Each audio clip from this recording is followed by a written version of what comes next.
Alright, what's up, guys? Welcome back to the Irrelevant Podcast. This is episode 4. It's been, almost a year since? No, it hasn't been that long. Yeah. It's been since January. It's been like half a year. Yeah. Since we've done an episode. Today, I'm with Vincent. This is the first, in-person podcast. Yeah, I don't know why we decided to do one. I think we just kind of were like, we should just record one. I don't know. Yep. We're going to need some cuts in here. Yeah, we're going to have to cut the beginning here. Well, we can do cuts. It's calm. Yeah, we can cut it. Well, I just don't want to, 5 cuts. Yeah, I seems to cut more than that, yeah. Yeah, I don't know. I don't really know. What do you want to talk about? Angle your chair, bro. It just looks fucking weird. So, yeah. Normally we're recording this on the 26th of July, so this is the day before the vlog goes up. So, this vlog is not great, but it's the best that I could do with what happened these past 2 weeks. It's been a bit dead, to be honest. In terms of events happening, or maybe it wasn't and no one likes me, so it's one of the two. But so hopefully you guys enjoyed that vlog, because this will be going up after that. You really don't realize how creaky these are. Dude, these chairs blow. We're film. What episode is this of the Irrelevant? 4. Yeah, episode 4. Should we just not do this right now? Maybe we should just do this later. No. We just need a topic and then we're good. Yeah. We're doing this now.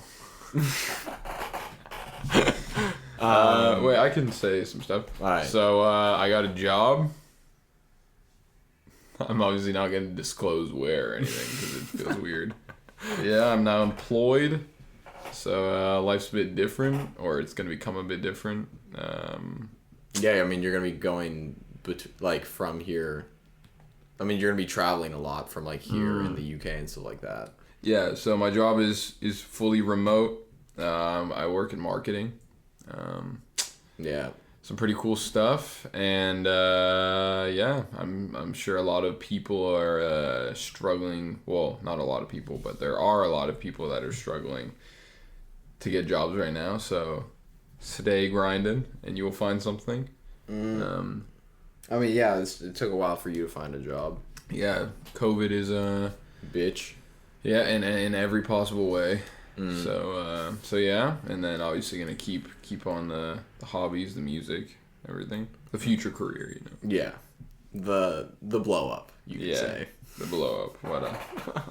And then. It should be good. You're gonna be here for a little bit, so yeah, I'll be in Paris. You'll be working at this table. Yep. Yeah. But yeah, finally. Yeah. It should be good. I had a job pre-COVID, and so this is going to be the first one post-COVID. But obviously it's not really the heat of COVID. We're not at the peak anymore, so it's definitely calmed down. Should be good. Hoping to do some vacationing. Not vacationing, but just being able to work in different places means you can travel more. So yeah, exactly. Yeah, you can even if you have to work from 9 to 5. You can still go out for the rest of those 8 hours, and it's definitely a dope thing. Do you think that's the way that job? Do you think that's the way of the future? No, not fully, not yet, but maybe a long ways away. So what happened was a lot of people, especially parents that were, or parents of young kids, went remote in, when would that have been? March, April 2020. No, they didn't put everyone fully remote. It was probably July-ish. Oh, okay. Well, yeah, maybe. I don't know. It depends on the company and everything. Yeah. And so a lot of those people are being asked to go back to work full-time in person now. And there's been a lot of stuff in just business related magazines about how people don't want to go back into the office because they realize how much like time consuming being there is, and not only just like being in an office, because then you're just around more people, it's louder, there's a lot of commotion. I mean, there's a lot of unnecessary talking in an office space. Yeah. But then there's also commuting, and just everything that kind of comes with that, like having to get up earlier so you lose more sleep, especially when you're a young parent. And then also like, I'm sure it still happens remotely, but you definitely kind of like, you can like stay at the office for longer without really noticing it. I mean, I'm sure you can do it remotely too, but I think it's just made people realize that their time is more valuable than they thought it was. So yeah, I mean, like having to, like you said, like, I mean, like you don't have to, like you could literally just not shower. Yeah. Like you can just decide not to do so much and still be just as productive or more productive. That's what happened in uni as well, when we were like sitting because like we were sitting in like, I think it was like 120 person lab, but there were only 30 people in the lab. Yeah. So you're divided by these huge margins. And I remember our teacher being like, or our professor or whatever the fuck they're called, being like, yeah, you guys are going through, like, because we would get these booklets that we had, it makes it sound like we're in fucking kindergarten, but whatever, that we would have to like fill out throughout like each section of the course basically. And he was like, yeah, you guys are getting through this way faster than any other class because we just walk in, you don't interact with anyone, and you just do your own thing the entire fucking time. And so like, honestly, it was kind of it made it kind of depressing, but at the same time, it was more productive. Obviously, that's like a little different because you're not just alone in your room on your laptop. Yeah. For sure. Yeah, I think like doing uni remote is like way different than working remote, just because like obviously so much of like uni, you're there like, well, if you're living on campus, you're there 24/7. So it's like classes are obviously important and studying is important. But as someone who got a first in uni, it's very much like it shouldn't be your like only thing going on. Like the number one reason you're there is to like meet people and make connections and find out who you want to be and what you want to do. And hopefully by studying, you'll figure that out. So it's like, I couldn't have imagined doing uni remote, but with working, just because it's so, like I do think you can like be friends with your coworkers and whatever, and there's some workplaces that are absolutely awesome, but it's very much not like that same culture of uni where it's like partying all the time and like trying to, Yeah, like you're not working for like the experience of working, you're working just to make money. Yeah, I mean, like I'm definitely working because I think I'll definitely enjoy what I'll do, but it's not the same, like it's not exactly the same as uni, which is why I don't really mind being remote, and I guess I'll kind of see how that goes. Yeah. Because I've had kind of the experience of doing some just kind of like freelance design stuff remote, which has been fine, and which I've kind of like worked on my own schedules or like communicated with other people and worked on their schedules. But I think when working full-time remote, it should be interesting. I'm looking forward to it. Should be good. I mean, I like the company. I like the people. Everyone seemed really nice and just like fun. So it's like, as long as you kind of like what you're doing, it's calm, and then I'll know that if I like it or if I don't like it. Yeah, I mean, as someone who's never had a job, like I just feel like, I mean, when I look at it, it just seems so much more beneficial to work remote than it does to be there in person. Obviously, I've never had a fucking job, so I have no idea. It's like when Papa was like, but isn't it going to be tough, like, working remote because, like, you won't meet people. It's like, I think it's just whatever you're, like, used to.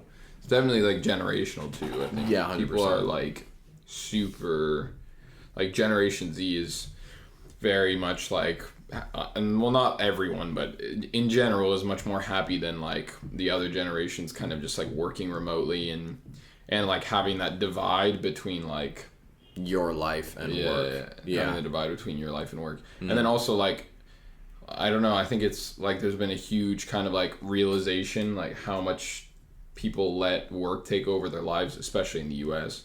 And like that was like the whole issue when people were like, oh, we don't want to go back to the office, because we realized like, I mean, if you work like 8 hours a day, realistically it's 8.5 hours, because you kind of are just like there at the end of the day a little bit, and maybe you get there a bit early. Then you add like 30 minutes commute each side. It's pretty common. And then you also have to add like time that you get up in the morning and time that you go to bed at night. Yeah. Plus anytime you eat, like then you only have so many hours left in the day, and that's like. It's just like getting it's not like the majority of time that you're saving. It's like those little pieces that add up to a lot. Or not a lot, but that add up to like an amount where you didn't really realize you were losing it. And now that people have it, they don't want to lose that time. Yeah, exactly. And same with like money too. I mean, like if people are like, it's not only better, like I guess there's some ways that it's not great for the environment because obviously you're using like, I don't know, maybe you're using more like laptop battery by like electricity and maybe electricity, but then like you also don't have to drive a car, and maybe if more people worked remote, then less people would own cars. I mean, you waste less money on gas, you waste less money on buying like suits if you have to wear suits, but again, like that culture is changing anyways, so yeah, I won't bore with the career talk too much. But yeah, I'm excited. I want to get it. I'm excited to work at some point. Yeah. But I think like it just depends on. I guess it always depends on what the fuck you're doing. Yeah. I mean, if you don't have a job, if you're working a job you don't like, it's a very different. Yeah. Well, to get off job talk, you're working on something new outside of working. Yeah. Obviously, when this comes out, it'll be after Vincent has announced that he is releasing a new single, but not the name of it or anything. Yeah. I assume. Yeah, new single on the way. It'll probably end up being early September, first Friday of September. Could be the last Friday of August. And if you're wondering why music gets released, why I'm releasing it on a Friday, it's because that's like National Music Release Day. That's like. It's just the norm. Yeah, it's just the day. It used to be Tuesday, like however many years ago. I don't know why they switched to Friday, but it is what it is. Yeah. So yeah, new single. That will have a couple of collaborators on the actual music side and on kind of like the art promotion marketing side. Yeah. I mean, we're gonna be doing something for it. Yeah, we're gonna be doing something for it. I guess we can talk about that because that's not like. Yeah, you can talk about that. So. I mean, we're gonna be shooting a video. Yeah, I mean, we're gonna be shooting a portable video for or whatever. Portable basically, video. we're gonna be doing the same thing that like we did for Tennis Skirt. Except it's gonna be better. Yeah, well, obviously, but the same idea of, I mean, I think the idea is sort of like set with like TikTok, Reels, YouTube Shorts, like all of those things getting bigger. The idea of like, I mean, not wasting, but like taking so much time to make a music video that people only watch like a minute of is just like not efficient. So it's just a lot easier to make like a 45-second to a minute music video of just chorus and after chorus, or like pre-chorus and whatever, or a verse or whatever, and giving people like just a taste and a glimpse of what the song is like. It's realistically, it's the same. It's like, when people post like a clip of like their stream and then you go and watch the entire stream. With this, you go and watch 50 seconds of you go and listen to, I guess, 50 seconds of the song with the music video, and then you tell yourself, okay, I want to listen to the whole song. You go on Spotify. Listen to the song. No, I think that like creation of a portable music video is definitely something that could be a pretty like mainstream thing to do in the next 2 years. I mean, people already are kind of like taking music videos and just putting them in 15-second clips. So then you go watch the whole music video, and then hopefully you save the song on Spotify and add it to a playlist, whatever. So yeah, we'll be doing something for that. I feel like it's kind of like the same vibe that like when artists like release a song and there's clearly a part of it that's like a dance or like a TikTok portion of it, like with Drake with fucking 2C Slide or whatever. Like it gives me that same vibe in terms of like appealing to that audience or like those platforms in general. So yeah, well, I mean, all the big artists now are kind of like doing a thing where they'll like leak a snippet of a song or whatever, and then that'll go viral. Yeah, I mean that's what Lil Nas X did Yeah. for Industry Baby. Yeah, so it's maybe we'll do some of that. You never know. Maybe we're being very innovative right now, and we'll look back at this a year from now, and yeah. Yeah, Also, the term portable music video is not actually a thing. We just made that up. Yeah. So it's not like, don't go look that up and expect to see anything. We just thought that it. Yeah, I thought it was cool. Yeah. Has like a retro spin a little bit on it. I don't know. Feels a bit retro. Yeah, no, I think it's cool. I don't know. I think it's cool. Honestly, I think it's very innovative. I think like doing this, like we're gonna be trendsetters. Yeah, I think we'll be ahead of it, ahead of the curve. Yeah, and like when I pitched that idea to do however long, it was like 28 seconds, 29 seconds for the video. Is this for Tennis Skirt? Yeah. Yeah. For a Tennis Skirt, kind of like at first it seems like people are definitely going to want more, but then when you watch it, it's like very like you feel like you understand it. And like the whole point of like a music video is like, well, I guess there's two sides of it. One side is like to get people to listen to the whole song. So you choose like a good part of the song. And the second part is like if I watch a music video, then when I listen to the song, I'm going to like imagine the aesthetic and the colors and like the story of the music video. Yeah. And when you realize you can capture that whole essence in like 30 seconds, then it seems like a waste of time to do like a 3-minute music video with like a bunch of more editing, you know, maybe more shots, more just everything, more time. Yeah. Then it just kind of seems like a bit of a waste of time. So I think we're I think it's good. I think the next one will be better, and that the next one will drop with the song like we did for the last one, or it'll drop like 12 hours after. I think is actually what we did. Yeah, I think because it dropped on Friday at like midnight or whatever. So I think that's the best way to do it. Yeah. But this isn't to say that normal music videos suck or something. Yeah. Normal videos are dope. Yeah, like I think we should make an actual not for this song, but at some point. Yeah. I don't know when, but we'll make an actual one, like a full. Yeah. I think it just makes like. It makes more sense for like marketing and any sort of promotion to do short videos, but like for people that want like a really artistic interpretation of something, it definitely makes sense to like go out and do like a full. Yeah, I think it's more just it's like instead of having to do one music video for like 1 out of the 10 singles that you release or whatever, then you can do 10 mini ones and sort of like have people understand an aesthetic for each song. Yeah. 100%.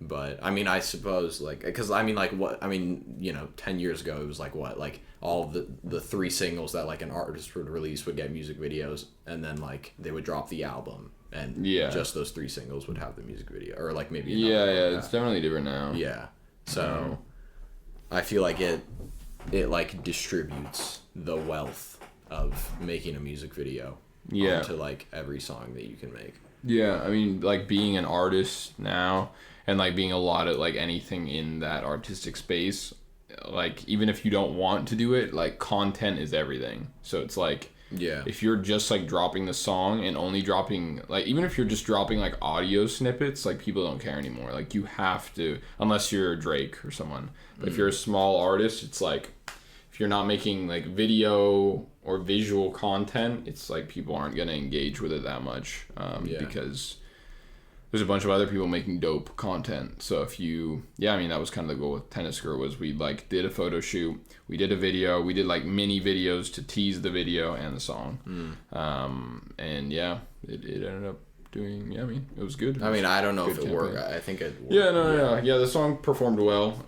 Not my best, but like I didn't expect it to. It's a little bit different than like the typical Cloud Vincent song. Definitely like more trap inspired. How do you think this one's gonna do?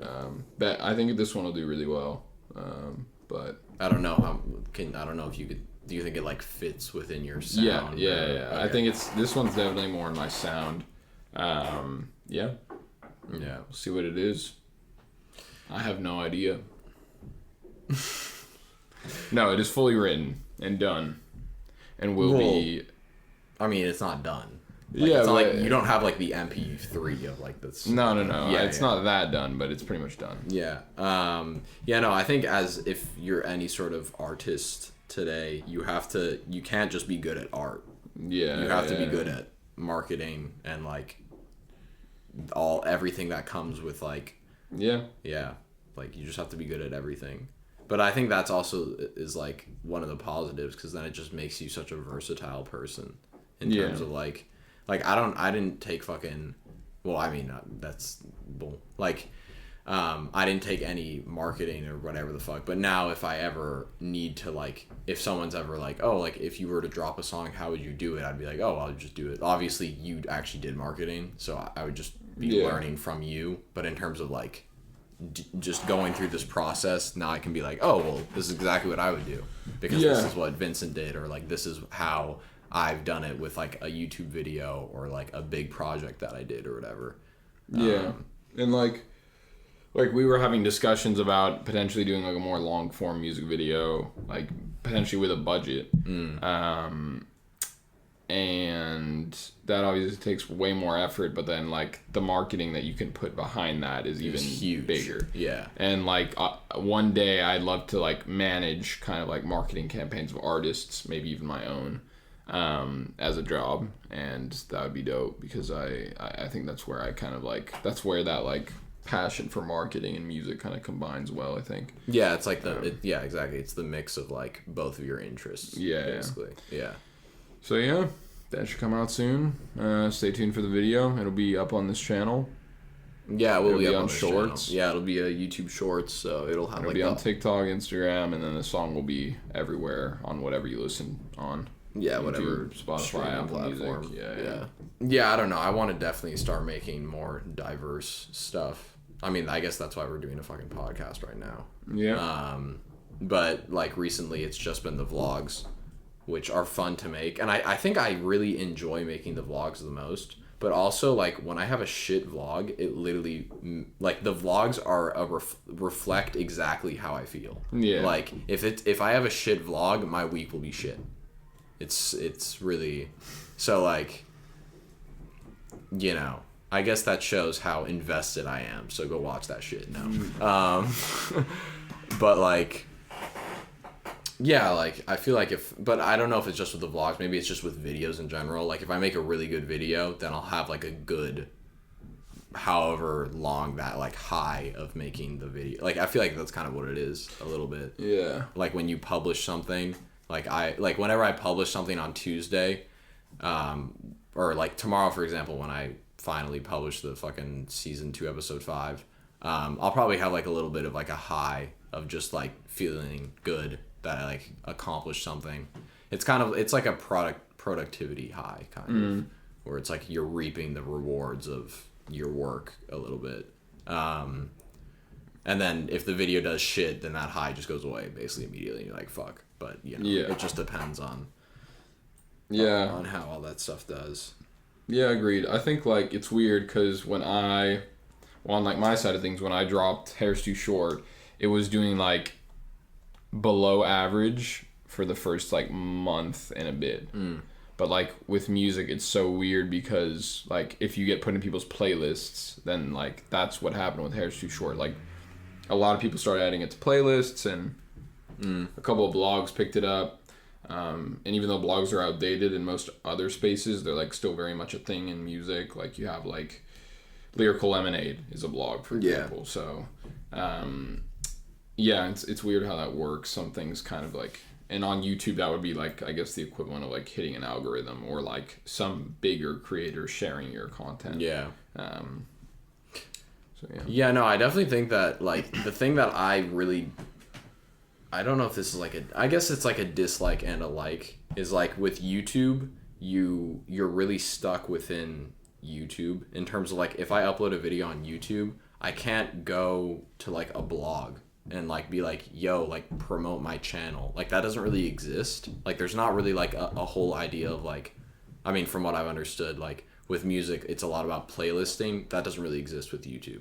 Like you just have to pray that your video just that like YouTube just like is like, oh, this hit the algorithm and lit. Like I've had like basically one video do that, which is like the day in the life video, which I think is at like 2.2 or 2.3K views. Yeah. Because it just hit an algorithm. Even though I've released videos that are, I mean, to be honest, way better than that, and videos that are less explicit, like videos that would fit the algorithm more, that just don't hit it.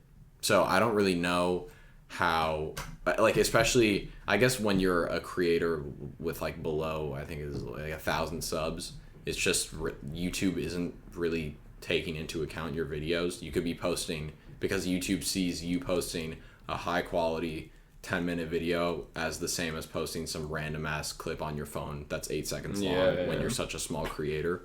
So I think that's why like there's a difficulty now with like growing. But like I just hate how it's so centered around the algorithm. Like I wish there was like something that like I could submit like my videos to, but like in a like influencer way, not in like an artistic way, because obviously there's like art, there's like, I'm sure there's like film things and stuff like that, but I want it in a way that's like more social media based and all that. And that doesn't really exist, I feel. I mean, I definitely don't know anything like that. If you do, please write it in the comments or like email me or something, because there's always like Reddit and things like that, but even still it's there's just a lot of things for music now where you either submit to like curators, which would be like blogs or playlisters, or you can submit to like influencers now who are just like individual people with lots 100%. So like that's been dope, like seeing random like people with like 60-70K followers just like do a reel to the song or whatever. So that's always cool. But it's YouTube's definitely a completely different space, and it's much more like, I mean, it's obviously it's way younger than music, so it makes sense that it's just stuck in the platform. Or like within the platform. But like it just would be, I don't know, just be sick. I think you just have to grind your way to 1,000. I think subs, I think that's and then what it is. And you have to hope that you hit something after that. Because I mean, like whenever, I don't know, I just feel like every podcast or every sort of like, well, like Draw My Life or like whatever the fuck people do when they talk, or you know, you get what I mean. They always talk about how like getting to 1,000 or 10K or whatever, like getting your first however many subs is just like the hardest thing ever. And then after that, YouTube basically just takes control of your shit and actually puts it out there. So you don't have to like you just have to keep doing what you're doing rather than thinking, how can I do more than what I'm doing? And I guess right now it's just always thinking like, how do I do more than what I'm doing? I mean, this will be, you're like coming up on your 2 years, right? YouTube 2 years. 2 years on YouTube. 2 years. So I think once you get past this, that'll be the key. But it takes time. I mean, it's not like I don't enjoy it either. Like it's fun to make this shit, but it's kind of, let me just make sure that that's chill. But it's kind of just like, I don't know. Sometimes you just want to see the number. Like, they don't even mean anything, but it's just like, I just like to see, like, it's just cool to see the numbers go up. And it's cool to see the numbers go up because, like again, with Hair's Too Short, my song that is the most well-performing out of any song I've ever released, it's cool because you know that, like, when it's doing that well, or, like, with my song, it was, like, getting to people that I didn't know and that, like, I didn't know through anyone else, just, like, someone, maybe I like posted it to some like a blog picked it up, or like a playlist, and then like some random person in like who knows where, like Japan, saved it or something, and it was cool. I received like a couple of DMs from people being like, this is awesome, like I can't believe it only has this many streams, like whatever. So I think like once you start reaching people out of your like inner circle, then that's when like that's always the goal of like anything like that. 100%. It's always cool to see like when you go on, well, for me, it's like I just go on analytics and you can see your unique viewers and then see where everyone lives and stuff like that. So it's always cool to see people. I mean, that's the goal. I mean, at least for me, the goal is to like basically just have a really large, like, I just want as many people that like as possible to like just see my shit and just like enjoy it. Like that's my goal. is just to like have as many people watching it as I can, because I want people to like laugh at it and think like or people to feel something realistically, just anything towards it. So like seeing the numbers go up is more of just like the goal, I guess. Yeah. Not so, I don't know. I mean, I guess that's like, I guess rather than like the money or like whatever the fuck the other and you couldn't is. even make money off it yet anyway. So it's like that's irrelevant. I mean, yeah, and then also you look at like people like Nelk and stuff like that who use copyrighted music in like every fucking video, so you know they're not doing that shit for them. Like they literally cannot get money from that video. Like they're just giving it to fucking whoever, like UMG or whatever the fuck, whatever. So it's just like that's sort of the same idea. Like I just want to make like shit that's just so sick, even if it doesn't make money from YouTube itself, but it's just like that's just like so cool to watch, because like that's what the Nelk videos are. Like they're just so fun to watch. Like that's it at the end of the day.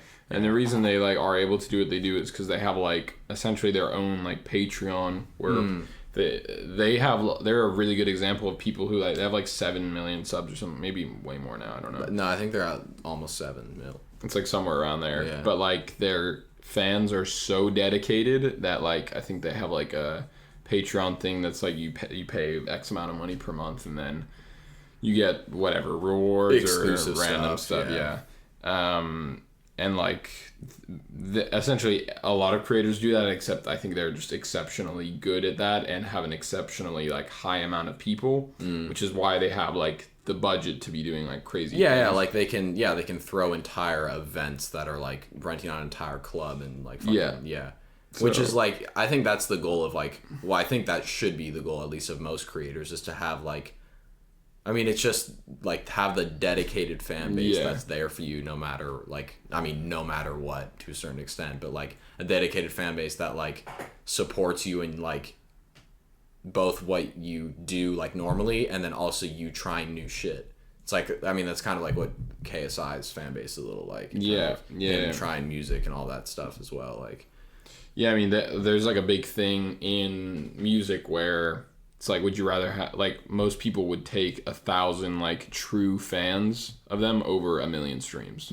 Because you would actually make more money if you sold like a hoodie of your friggin' whatever to 1,000 people than 1 million streams. Well, I mean, it's not about the money, but like but like that's like once you have enough money to like, and it's not all about the money, but once you have enough money, that means you can like 100% focus on music. Like if I was making a salary off music, like a salary that I could live off of, then I would be able to dedicate all my time to it. Like I wouldn't even have to think about anything else. I think I guess like right now as a smaller creator, it's more about like getting to that minimum. In terms of like, can I do this? Like, can I live off of this? And then after that, it's more just like, I want to just, now I can just do this. Like this is now it's just about making the best shit, like the most, like what I want to make, all that stuff. So and I feel like on TikTok that doesn't exist though. Like I feel like TikTok has the weakest like fan base in terms of for sure, people who have millions of followers on TikTok. You launch a fucking merch line, like how many people are actually buying that? It's a lot of young kids too, so people don't have like money to spend. So I think like especially for the Social Gloves event, when they were talking about like they would put they put the like stats of everyone, and of course at the bottom it says how many followers you have on each, and like who was it, fucking like Michael Lee, or the Asian guy who Jarvis fought. No, it says like he has like 50 million or like 60 million followers, and then it shows Jarvis who has like 3.4 or whatever, but it's like, bro, like it's just, I hate how they like, because like it's just so unfair to like think that those 3.4 million are just like, is it really 1,000% less than, or however, like it's just like that fan base is 100 times stronger than that TikTok fan base. Like, 100%. I mean, it's like if you ask like a lot of people who have like 20 million subscribers on either, or followers on either platform, it's like obviously like the Logan Pauls and like the KSIs are gonna be much bigger than like whoever, like Bryce Hall or something. I mean, it's literally look at the KSI Logan Paul fight, and then look at the Bryce Hall Austin. Like, look at the whole TikTok side. Yeah, like, yeah. Realistically, I really feel like that TikTok side is the side that wasn't buying any pay-per-views. Yeah. So, like, it's just, you just have so much more substance with an audience like that. Like, I have 130 subs right now, I think, on YouTube, but I feel like those 130 people are, like, actually, like, there for, like, are, like, real people, like, are real fans and stuff like that. Whereas, like, you know, you have how many on fucking TikTok? Do you I mean, you could, but, like, the thing is on TikTok, like, if you came across a person or whatever, and, like, they had, like, 20K followers, that's, like, fairly standard. I mean, it's, like, not a weird thing. Yeah. Whereas on YouTube, it's, like, if you have 20K subscribers, like, you've probably been grinding for a while. Yeah, or you, like, know someone who shouted you out. But, like, on TikTok, you can have, like, one video go, like, viral and then get 20... Like, not even viral, just, like... Get like 200K views, 300K views, which is, like, very... not that much on, like, all of my reels that I post on Instagram get, like, 1.5K views every single time, and I have, like, and it doesn't amount to any growth or, like, any sort of whatever, like 100%. So I think there's definitely something to be said about all of that. But yeah, I think something else that I really want to do is, like, collab on YouTube with someone who also does YouTube, because I don't really have any, like, I guess being in Paris, like, you have to fucking, like, I mean, the YouTubers that I follow are not French, so but well, you'll be in the UK soon, so so if anyone's watching this and wants to collab, hit me up. I'm not saying that I will necessarily, like, guaranteed collab with you, but if you like my stuff and I like your stuff. Yeah, I mean, realistically, that's what it is, isn't it? Like, could be fun. And it's, like, I feel like the main it's, like, the main way to grow on YouTube is through collaboration. Yeah, I mean... Like, as in, like, that's probably the largest way out of all of the ways on YouTube. Besides, like, literally, like, paying for ads or something. Yeah. I think it might also be like that for music. I don't know. Like, I feel like collaborations are pretty... Yeah, collaborations are good. I mean, it's what everyone does now. And yeah, it's always good to, like, collaborate, because then, like, especially on a song, if you're, like, both putting out a song together, then it's, like, you're gonna obviously have to, like, you know...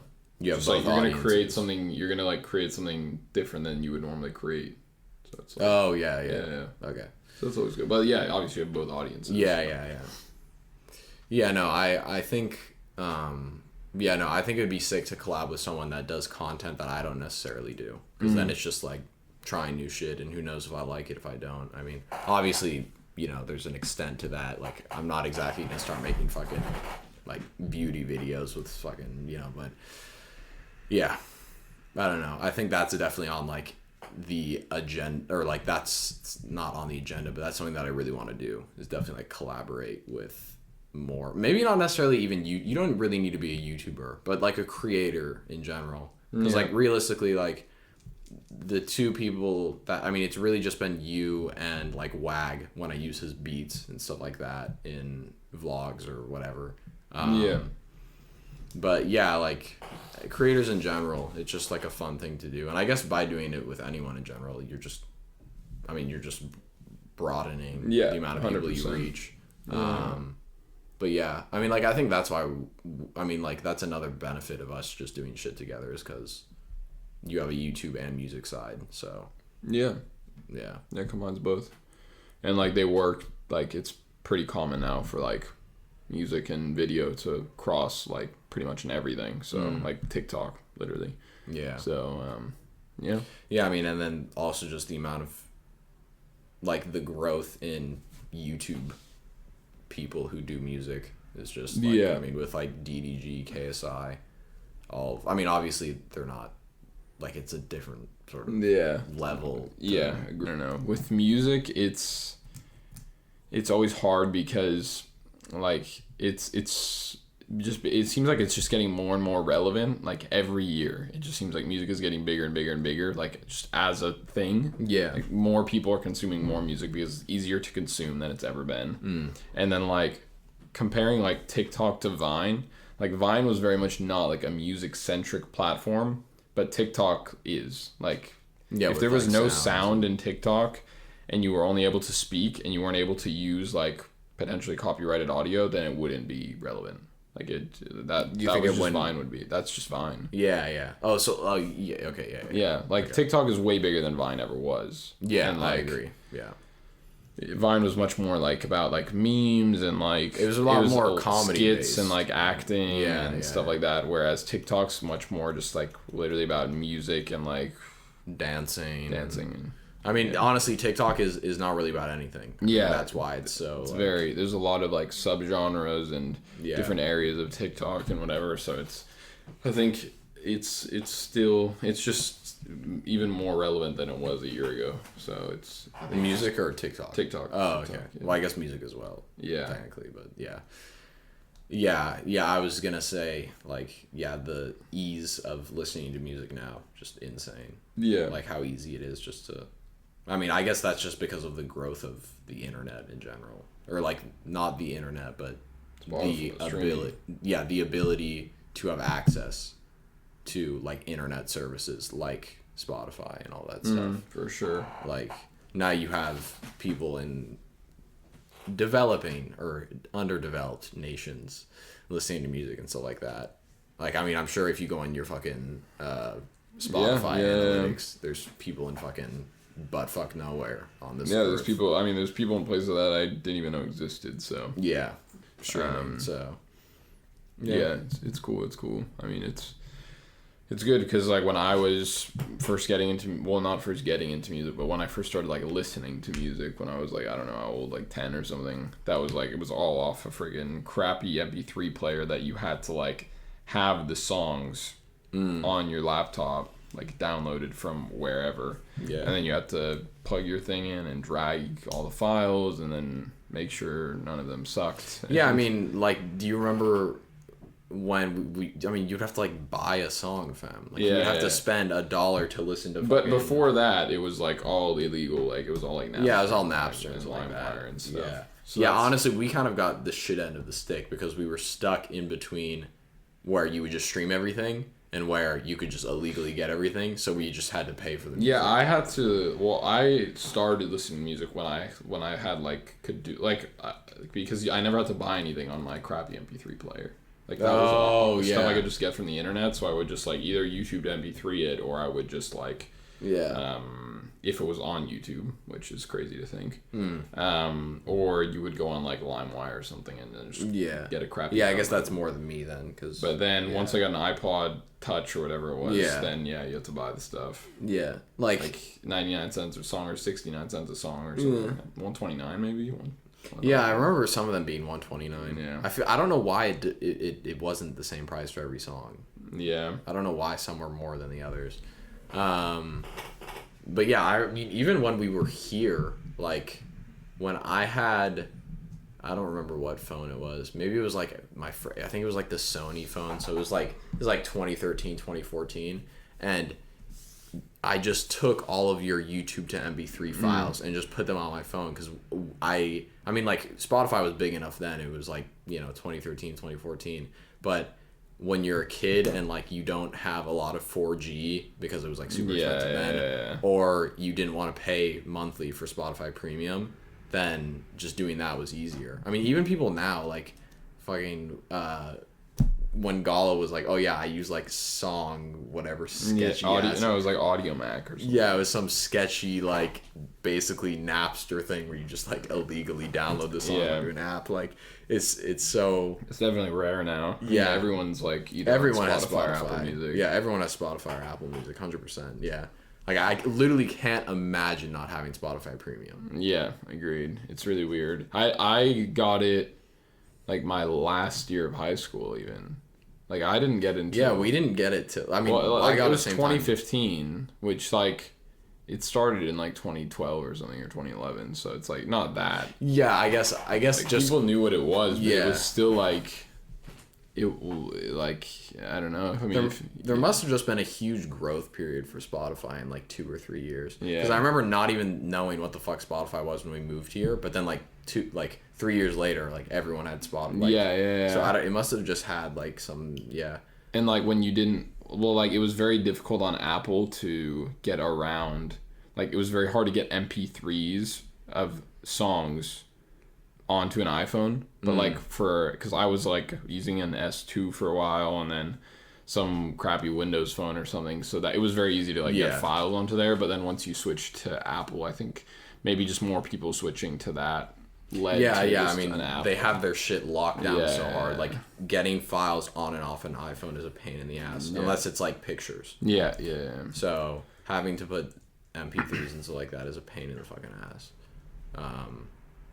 But yeah, honestly, maybe that is what contributed to the growth of like Spotify, Apple Music, all that. Yeah, I think so. But at the end of the day, Spotify's better than Apple Music. So yeah, I agree. If you listen on Apple Music, get Spotify because it's better. Unless you literally only have Apple products, get Spotify. Because like I can understand getting Apple Music if you have like a HomePod and like all those niche ass Apple accessories, but yeah, I think Spotify is definitely a better platform. For discovering music. I don't know how Apple Music is at like sorting and like overall UI. I've only used it like a few times. Yeah. But if you want to find new music, I would definitely go on Spotify. It's not even close. Also, like having the recap for your year. Yeah, and Spotify Wrapped. Yeah, like that is the ultimate ad for their thing. Like when everyone posts that shit on their story, like it literally 20 people straight just all have that on their top 5 artists, the artists that you discovered first or whatever, like that. Your most listened artist or like your top songs, top genres. I think Apple started doing that. Probably. I'm not sure, but they didn't have people that are at catching first. on, but like even other companies are doing it. Like Facebook have like a rap thing now. I'm sure Instagram will do something this year. Yeah, like it's true. Just all like stuff that you did or you looked up, or maybe YouTube will start doing them. I wouldn't. Because it is sick, to be honest. Yeah, like everyone I likes do it. enjoy looking through it. Or you just, I suppose for Spotify, there's third-party services that offer that same type of thing, like Last.fm and all of that. But it's not as like shareable. Yeah, like the fact that it's in the app itself and stuff like that. Yeah, super easy to share. So. Hopefully you enjoyed our podcast today. I don't even know if I'll be doing these regularly. I just thought, I don't know, maybe we'll probably do another one, not just me and you. But we'll do it with a guest maybe. Who do you want as a guest? Maybe we can get PewDiePie on the next episode. Yeah, PewDiePie, if you're watching and you want to come on this, dude, that'd be so We funny. will literally fly out to wherever you'd need us to be. Yeah. And yeah. Yeah, that's very true. We would do that. I mean, 100%. Why the fuck would you not do that? Yeah. But yeah, next time we'll come with a guest. I mean, it might just, I don't even know if you'll be on it, but yeah, whatever. Yeah, hopefully you guys enjoyed this. Actually, you know what? Let me know if you enjoy the podcasts, because the podcasts do, like, numbers-wise, the first 3 actually did pretty decent. So I don't know if people enjoy them or if that's just because they're old videos. Like, that just people click on for, like, 5 minutes and they're like, fuck this shit. I don't care about this. Yeah. So if you actually enjoy them, like, either like the video or comment or, like, DM or some type of sign that you... Give me some type of sign that you like it. But yeah, do you want to like shout out your just go check out my music Instagram, or go on Spotify, Claude Vincent. Go check out my Instagram, Claude Vincent. Stuff dropping soon, but obviously there's like however many songs out already, so go stream them. And video with Nick will be out in about a month after this goes up. So the date will be in the description of this video. Oh, the date of the video. Yeah, the date of the video. Okay. So yeah, hope you guys enjoyed this. I'll catch you guys in the next one. Peace. See ya.